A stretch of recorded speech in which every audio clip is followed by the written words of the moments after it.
Hello and welcome to another video. Today I'm going to be painting with acrylic gouache and painting these little veggies. I sketched these veggies out, loved the sketch. Oh, here's me setting up my station. I thought it would be nice to start to kind of, well, for lack of a better term, shoot some B-roll, okay? I've been watching a lot of YouTube videos on how to make YouTube videos. So you're gonna be seeing some pretty good new YouTube videos. Not this one, but ones in the future. There's my Ghibli drawing. That was last week. And so here's my sketches, and I had a hard time like taping off the corners, not the corners, the edges of the pages at first because I drew them too close to the edge. So I just decided to do the corners and it did hold it down. This paper is quite good actually. I got it from Artichoke. They had sent it to me and it's actually really nice paper. So it didn't bend or get weird too much, but I did want to like hold it down with the tape. So here's me putting too many colors probably to start on my Stay Wet palette, which was brand spanking new at this point. I was jazzed. And I was going to start it with this pear, and I just wanted to use like the different colors. I know there's a lot and you can mix and make new ones, but this was, when I made this video, I probably only did maybe 2 other things in gouache before this. So this was really like a practice and a study on how to do it. And I didn't want to focus too much on the mixing part right away. I kind of just wanted to have like, of course I'm going to mix some colors, but you know, I just wanted to see if what I could do essentially. So I wanted to have like neon underneath and then make this little pear. I don't know how many times I have to study this damn pear and it doesn't ever look the way that it looks like in the picture, but I do like it every time. So is that still a win? Yeah, I guess so. And I use these nice flat brushes, which I love. I think I mentioned last time, if you saw my last video that I was doing gouache with, I learned about what kind of brushes are good to use from M. Hughes Art. And you should go check her out. She has a YouTube channel and her art is so good. Okay.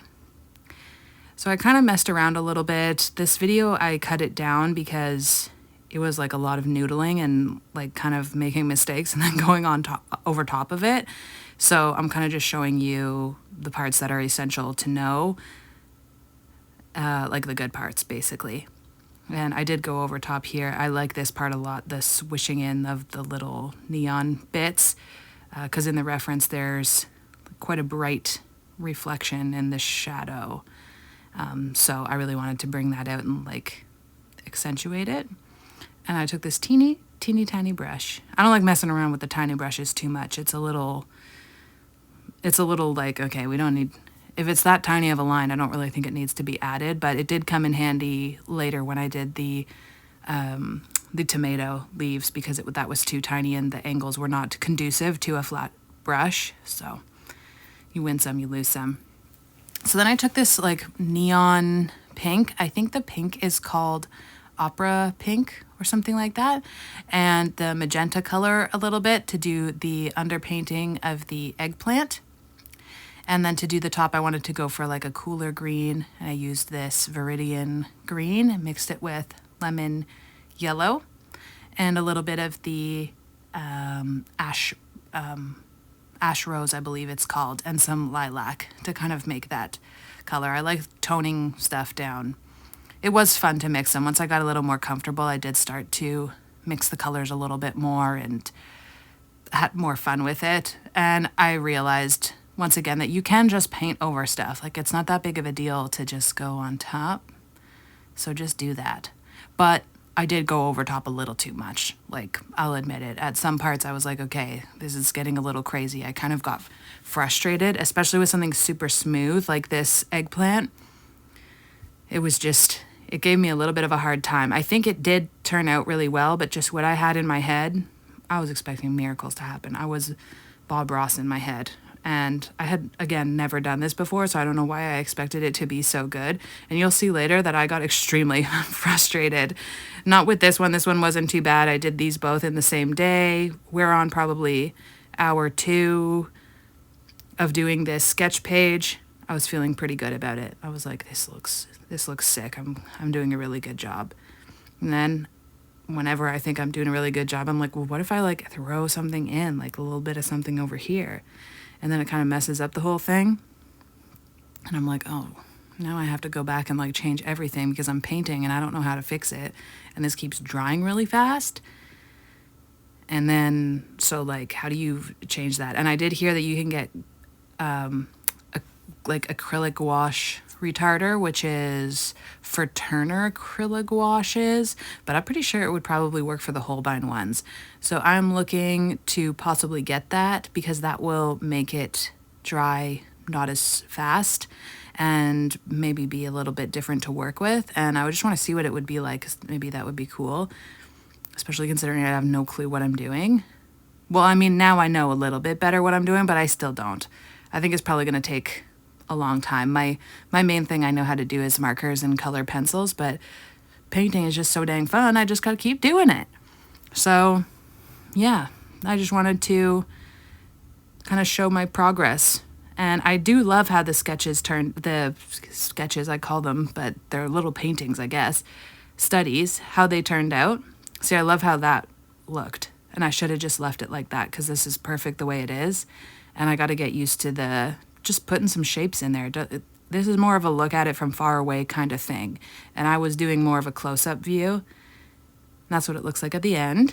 Yeah, you can still see some of that neon pink coming through. So yeah, I like how they turned out, but it was just, I was struggling a lot and making a lot of mistakes and learning from them too. This tomato, I'm going to be honest with you, was the hardest thing I've ever done. It was so hard. I had a breakdown, but I was determined to get a tomato right.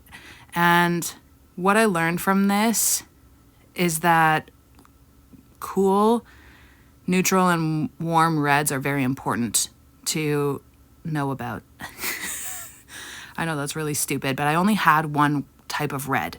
And so it was really difficult for me to make the tomato colors and all the shadows and everything I wanted based on like a reference I was loosely going off of. It was really difficult for me to do that with what I had.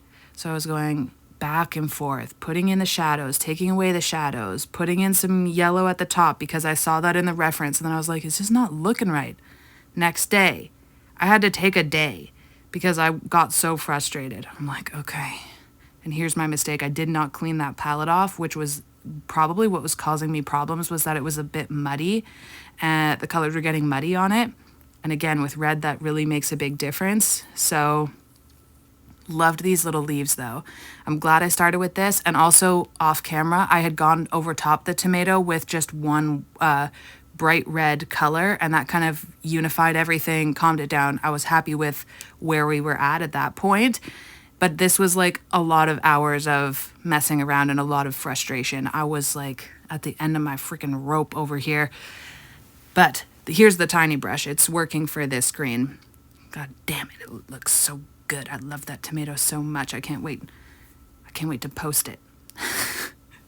And then I was like, okay, let me put it in the light. So I got my tiny brush again and did some, couldn't have just been black, probably did dark umber and black mixed together, something like that to make the shadow. And then I was like, okay, let's take a little bit of bright pink. Basically, the whole reason I wanted to do this tomato was to mix that Cosmos pink color from Holbein. It's like a bright, cool pink, and do the shadow, reflected shadow in that color. That's all I wanted. And it was so difficult to get there, but look at it. I think it looks so good. And then I just did the white highlights, flipped it again. So I just put some neon highlights and then went over again with the white highlights. But I just wanted to show you how freaking many times I did this and how difficult it was. So you can maybe share in the struggle with me. Yeah, I guess I just always really persist on stuff. I was not willing to let this go. And that's me being done. And I was like, yes. Then I had to take a break because mentally I was done. So it's the next day. I'm on day 3 or 4, and I had cleaned off my Stay Wet palette, which you can do just reuse the same piece. You just take it off and you can just rinse it under water really, really, really well. And then you just put it back on the paint palette and then you're ready to go. And so I was refreshed and the palette was clean, so nothing was going to get all muddy and crazy. I was ready to start these little olives. And I had felt achievement from doing the tomato, but the pressure was on more because now I'm 3 in. The tomato looks really good. If I mess this up at this point, I will be leaving. Gone. I won't be able to post any more or do art. I'm just kidding. But I would have actually been really on edge. But luckily, they turned out. And they were actually really easy because they were just tiny. So I guess I can recommend doing olives. I really just wanted to use these square little brushes and focus on bigger shapes rather than getting lost in like small nuances. With markers and color pencil, you can nuance anything you want. You can just spend days doing that and really have a good time. But I think that with painting, what I want, the way that I want stuff to look is more like, let's just get the highlights and the contrast going and kind of leave it at that. And I think that's just because that's what I really like looking at when I see paintings. So, especially gouache paintings. So yeah, now I'm doing the last one, the artichoke, which is actually probably my most favorite vegetable. I love artichokes so much. I've been having them ever since I was a little kid. Never stopped loving them. No notes on artichokes. So I did a purpley kind of neon-y sort of color as the underpainting because in the reference that I was also loosely going off of, the bottoms of the leaves, you were seeing a lot of purple in there, and I just really loved that. So I was definitely going to use that to my advantage.